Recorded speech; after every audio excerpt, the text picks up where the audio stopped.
لغز اختفاء التلميذة بطنجة، اش واقع بالضبط؟ السلام عليكم حبابي. اليوم غنهضروا على القضية اللي صدمت الناس كاملين في طنجة، الاختفاء ديال التلميذة فجأة بطريقة غامضة. التلميذة اللي كانت عايشة مع العائلة ديالها في الدار، كانت كتقرا في ثانية باك علوم الحياة والأرض بثانوية المهدي المنجرة، معروف عليها بالاجتهاد والانضباط، وما عمرها غابت على المدرسة ولا على الدار بلا علم العائلة ديالها.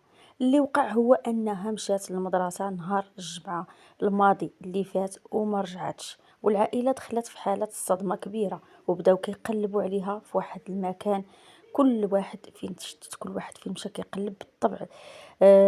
بطبيعه الحال الدرك الملكي بكزنايا شد التحقيقات باش يعرف شنو واقع ويحدد مكانها.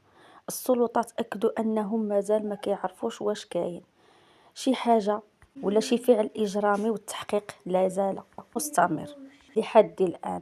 والعائلة ديالها طلبات من الناس باش اللي كان عندهم أي معلومة، ولا اللي شافها، ولا اللي آخر مرة شافها، ولا منين دازت، يعني ديك المعلومة يقدموها باش يتساعدهم باش يلقاو التلميذة بسلامة وبصحة جيدة إن شاء الله، يبلغوا بها السلطات مباشرة، ما يبقاوش ساكتين. صراحة دابا كاملين خصنا نديرو الدعاء مع العائلة باش ترجع بنتهم بالسلامة يا ربي، ونخليو الأخبار الغير مؤكدة جانبا، يعني الأخبار اللي شائعة نخليوها دائما في الجنب، ونتبعوا الأخبار اللي كتحط على مواقع اللي هي رسمية واللي هي موثوق بها، حيث القضية حساسة وبحاجة لدقة كبيرة في المعلومات.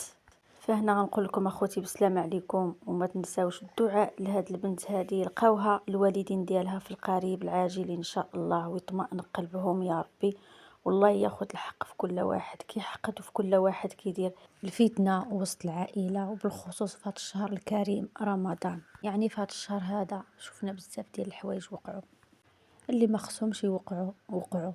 يعني ولينا كنسمعوا اخبار اللي هي بزاف بزاف خلاتنا نخافوا في ظلنا وحنا غاديين. كنتمنى اي واحد نشر شي خبر ينشره صحيح، وما يخليناش يعني كنتداولوا اخبار اللي ما هياش كاينه.